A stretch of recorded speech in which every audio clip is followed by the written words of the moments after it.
Halo guys, jumpa lagi kita ya. Assalamualaikum warahmatullahi wabarakatuh. Salam sejahtera untuk kita semuanya. Di video kali ini aku nemukan video ini kembali guys, tapi di TikTok nih guys. Kali ini kita mau ngebahas tentang benar gak sih kalau sebagian orang Malaysia itu diasporanya Indonesia. Tapi dalam video ini mereka awalnya ngebahas tentang pilpres yang ada di Indonesia guys. Kita nggak heran ya kalau banyak media-media asing membahas tentang gimana politik yang ada di Indonesia. Bahkan dari negara tetangga kita juga mereka berdiskusi mengenai calon presiden yang ada di Indonesia. Mulai dari calon presiden nomor urut 1, nomor 2, dan ketiga. Dari calon presiden yang ketiga ini mereka membahasnya guys, seperti apa pembahasan mereka ataupun seperti apa pengetahuan mereka terhadap capres-cawapres yang ada di Indonesia. Kali ini kita lihat ya pendapat mereka, diskusi mereka lah kita katakan di suatu podcast gitu guys. Teman-teman, jika kalian memiliki pendapat ataupun komentar boleh tulis pendapat Anda di kolom komentar ya. Dan langsung saja kita react videonya. Ini dia videonya. Indonesia ini penting kepada kita? Satu, Penting dia jiran kita. Jiran. Kedua ialah dia negara keempat paling ramai di dunia. Ketiga ialah negara majoriti Muslim, negara Islam yang paling besar di dunia. Demokrasi kedua terbesar di dunia selepas India. Ya. Diaspora yang ramai di Malaysia. Diaspora yang ramai di Malaysia 2 juta, mungkin 3 juta. Tengok Diaspora yang ramai di Malaysia. Diaspora yang ramai di Malaysia 2 juta, mungkin 3 juta. Tengok data apa yang kita pakai. Berjuta-juta lah orang Indonesia yang ada di Malaysia ini. Berjuta-juta. Oke, kalau kita Google kita lihat ya guys mengenai diaspora Indonesia di Malaysia gitu. Ya, ternyata berjuta-juta ya diasporanya orang Indonesia ada di Malaysia gitu. Jadi warga yang ada di sana mereka mengakui nggak sih kalau sebagian warga negara Malaysia itu diaspora Indonesia? Teman-teman boleh tulis pendapat Anda di kolom komentar. Dan dalam satu senario di mana akan ada perubahan kuasa besar di dunia, sudah tidak lagi hanya berpaksi kepada Amerika Syarikat, hanya berpaksi pada Barat, multipolarity, satu ungkapan dan istilah geopolitik yang guna pakai sekarang. Indonesia merupakan salah satu paksi kuasa di rantau ASEAN ini. Dan dalam ASEAN itu sendiri, suka tak suka, Indonesia saya rasa kalau ia bertindak dengan betul bagi mereka lah, pengaruh mereka akan jauh menjadi lebih besar daripada sebelum-sebelum ini. So atas sebab-sebab itu dan sebab-sebab sewaktu dengannya, saya fikir amat-amat mustahak untuk kita bercakap tentang pilihan raya pemilihan untuk Indonesia. Baik, satu mukadimah yang sangat-sangat jelas dan bagus daripada Syaril. Untuk makluman pendengar, pilihan raya presiden bukan satu-satunya pilihan raya yang akan berlaku di Indonesia, tapi the set of election. Dia akan Which ada. is the first time, right? Mungkin kita silap, mungkin ini, tapi tak silap saya ini kali pertama kedua-dua pemilihan presiden dan juga DPR, parlimen mereka, Dewan Perwakilan Rakyat, berlangsung pada masa yang sama. Oke. Kita lihat komentar ya. Semua kriteria yang disebut itu ada sama Pak Anies Rashid Baswedan. Mohon doakan kami dapat pemimpin yang amanah. Terus di bawahnya, untuk lebih disegani negara-negara lain, pilihlah Prabowo jadi presiden. Ini komentar para netizen ya. Terus kita lihat lagi. Ya, hari mengundi adalah 14 hari bulan Februari. Tak lama lagi 2 bulan lagi.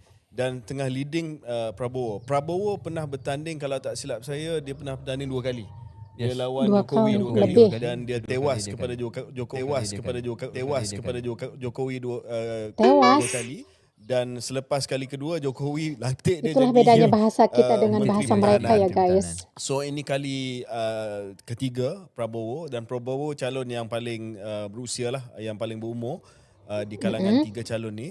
Untuk pendengar Malaysia yang menarik tentang Pak Prabowo ni, dia pernah belajar di Victoria Institution. DVI. So dia budak VI. Budak VI.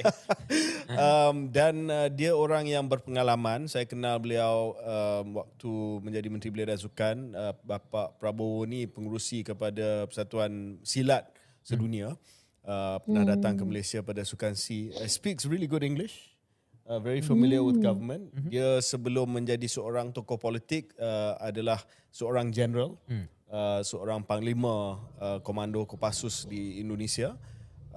Jadi pengalaman yang sangat-sangat luas. Dan saya difahamkan Syaril, Prabowo ni dia bukan hanya leading di kalangan pengundi-pengundi yang berumur, tetapi juga di kalangan pengundi muda walaupun dia usia 70 tahun. Betul. Sebab penggunaan TikTok dia yang hebat sangat hebat. Saya tengok, dia menari, dia macam-macam lah dia buat. Dah dipanggil gemoy. Gemoy ni saya dapat tahu daripada kawan-kawan yang fasih bahasa Indonesia, dia macam comel. Dia dah jadi daripada image seorang yang macam KJ kata Hardman, ada latar belakang ketenteraan. Ganteng Ganteng. Ada latar belakang ketenteraan dan sebagainya. Sekarang ni berubah kepada macam grandfatherly. So itu image yang dipaparkan, digandingkan pula dengan seorang yang berumur bawah 40 tahun. Okey. Kali ini komentar dari netizen. Kali keempat Prabowo ikut calon presiden. Pilihan kami Anies Rashid Baswedan. Ini ya, tahun 2009 Mega Prabowo. Tahun 2014 Prabowo Hatta. 2019 Prabowo Sandi. 2024 Prabowo Gibran. Prabowo 4 kali bertanding, bukan 2 kali.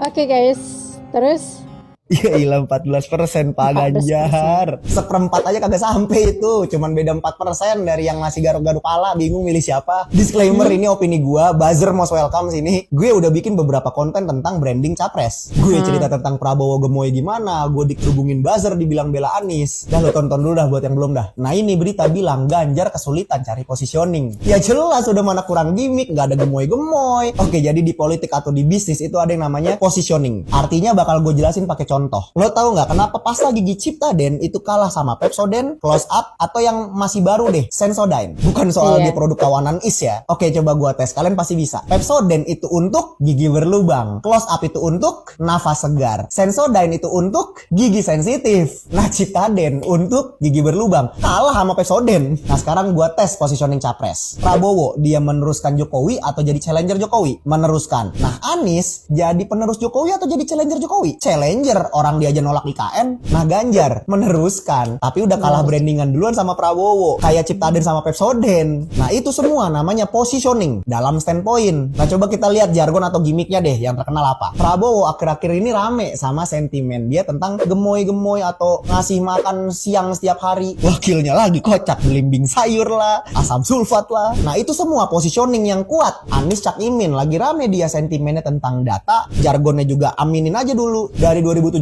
brandingannya udah begitu. Kapan pernah ngelihat Pak Anies copot peci? Nah Ganjar apa? Wong cilik. Wong cilik gimana tampilinnya pas debat? Semua juga wong cilik. Mana buzzernya Ganjar? Dia positioningnya apa sih? Gue juga. Oke guys, sekian kita react video kali ini. Mohon maaf nih, mana tahu ada kata yang salah, yang kurang tepat, yang menyinggung salah satu pihak di sini. Berikan kritik dan saran Anda. Insya Allah di video berikutnya akan aku perbaiki. Thanks for watching. Wassalamualaikum warahmatullahi wabarakatuh.